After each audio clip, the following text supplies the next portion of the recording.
Bears, cocaine, forests. What are these things? Terror! Yes. I just like terror. I just had to interject. What do these things all have in common? They are in Elizabeth Banks' new 2023 movie, Cocaine Bear.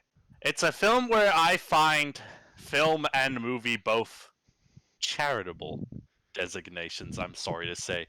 You wouldn't have believed it. You couldn't have seen it coming.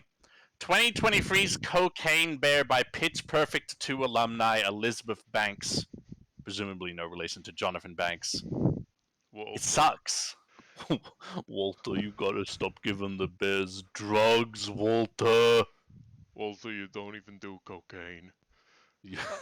Walter, you've gotten into cocaine just for the bears. You're playing God, Walter, you and your ego. But we digress.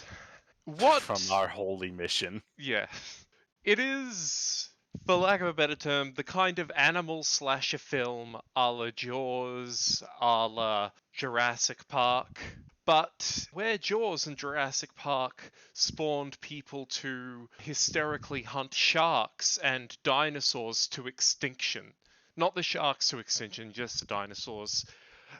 This movie just has one bear that's the bad guy. It's a very cluttered film.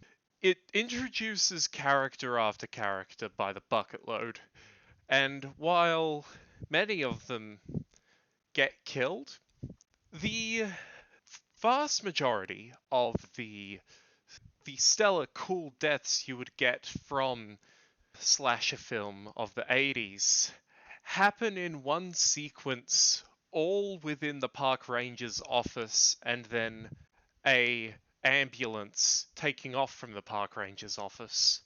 This is no Jeepers Creepers. This is no Jason X, the best movie that anybody has ever made. This is Jaws free. This is one of the Children of the Corn flicks after the 10th Children of the Corn movie. Not a joke. Check out how many of those there are. It's one of the Hellraisers after the Hellraiser genre became alcoholic detective who wants to figure out why his wife left him. There's some stuff about grieving and moving on in the film Cocaine Bear, which is about a bear in the woods that ate a whole bag of cocaine. And God willing, I'm into the idea of people learning to forgive themselves for the lost. I wanted to see a big, ridiculous bear do a copious amount of drugs and do a copious amount of murder. Oh, we should probably put a spoiler warning. The last person to get killed by the bear in any amount of interesting way is in the ambulance. The next person who dies is shot from a guy played by Ray Liotta. That ambulance scene, it's the last time the bear kills somebody for a long time. The next death is Ray Liotta shooting somebody. The next death after that is Ray Liotta himself getting mauled by the bear.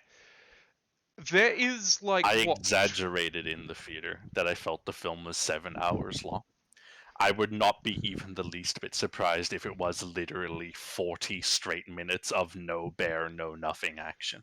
Yeah, I was about to say, what was that, 20 minutes between ambulance mauling and Ray Liotta dying? In the movie. Sorry. That had to be half an hour. Yeah. That's when the film introduces the bizarre father-son emotional grievance based off of cocaine reproduction plots. The plot, Ray Liotta's plot, it's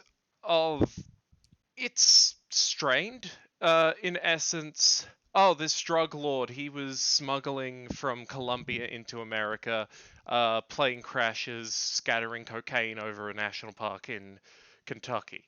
Cool. That is the point where it stops being real, in as much as this was a real story. It is true that Ray Liotta was there and that this did happen to him, but it was a long time ago. God rest his soul. He got out better in real life. Yeah. It then goes, oh, I'm sick of babysitting my grandson. Man, my son can't do anything ever since his wife died. and his wife has been dead for, what was it, like, did they 3 days. 3 days? Yes. And Ray Liotta's character, who bankrolled the funeral, got the name wrong on the headstone. The woman's name was Joan. He said the name was John. Little snippet of homophobic B joke to introduce to Cocaine Bear, a film I expected to be about a bear that consumed copious amount of drugs and ate copious amounts of slaughter. I cannot believe how much of this film is about nothing. There is such a density, a legitimate deluge of plots, A, B, C, all the way down to E. Yeah. There's a gang of decadent teenagers who love to do stabbing muggings in a national park. A park ranger who hates her job and hates the bear and is mostly just trying to find some love. The the like park wildlife expert who is dumb, not just in the fact that he can't realize a park ranger wants to fuck him, but also he climbs a tree to get away from the bear, and immediately when the kid's like, "Can bears climb trees?" Of course they can. And it just makes Worry it. not, true believers. We need to state for the record there is a family film hidden in this. That's right, there's a spunky teen who Yeah. gets along with the drug dealers, and there are also a dynamic duo of boy and girl who go on a Parklands adventure and skip school and end up in Cocaine Bear, which is a punishment worse than that of any mythological figure I can name. Sisyphus, eat your heart out. And the final the final cocaine riddled imp stab to the ankles of this veritable Sisyphean of task is at the end. They try and wrap it up all nice, like everything worked out really well, and all the bad people died, but all the good people survived. There's like this cop who is learning to love his dog that he got by mistake. He ordered a Labrador, got like a poodle, regardless. And as he's bleeding out after being shot by Ray Liotta, all his thoughts are of how much he wishes he got to spend more time with his dog that he had for a day. And we're supposed to be like, oh yeah, the movie ended. The movie opens on this lovely Icelandic couple. Lovely, if not a little bit annoying in how saccharine they are together. But lovely all the same, and they're talking about what kind of baby names they want. And the wife gets mauled, and the husband stays there in the shrubbery, totally traumatized for the rest of the movie. He comes up once to help the mum looking for her daughter, and when he like points them towards the bear's cave, he's like, "Should I come in the cave?" And that is the last time we see him. Too many characters, not enough bear, not enough interesting kills. This film's an absolute killer of me, of June, of your buddy J Dog. There's a Like, good scene they trap in the middle of this movie, and I'm gonna be thinking about it forever. Because now I have to go, yeah, I didn't like Cocaine Bear, a film about a bear that does a copious amount of drugs and then a copious amount of slaughters very much. Except for the bit in the middle where the TikTok stars showed up. That was actually as kinetic and interesting and violent and surreal as a film about a bear that consumes a copious amount of drugs and has a copious amount of slaughter. Should be. Watch that on YouTube in 2 months. You yeah. don't need anything else. One thing I'd like to say, apart from that scene, a good scene was when the spunky teen who makes friends with the drug dealers talks about his absolute best friends, and he flashes to like this imagination scene where he and his friends, who are both dead, and it's got their like bodies as they were dead without his knowledge, and they all say in unison, "We're gonna move to New York." Any part of this film that is funny, that is good, that is interesting feels like a mistake. that has Yeah. stumbled somewhere good. The structure of this film is so filled to absolute bursting with meandering garbage.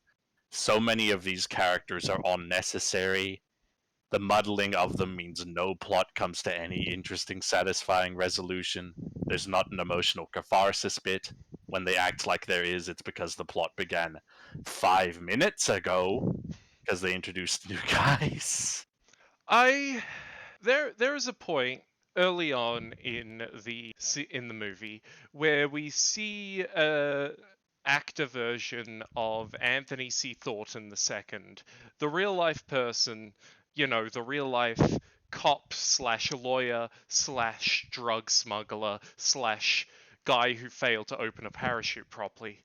And he's just like having a hell of a time while like there's some nice music playing, and I'm like, cool, this is going to be a cool movie. This is a well directed scene to show, oh, this guy's having a fun time. And then, much like the movie itself, the fictional Thornton fails on the dismount by, as he jumps out of the plane, smacks his head and then just plummets straight to the ground. That leads to the final thing I think I and Matthew both have to say about Cocaine Bear. It's so goddamn boring. I cannot believe how boring it is. There were several times I just was wondering, what are we why are we watching this? What is the connection here?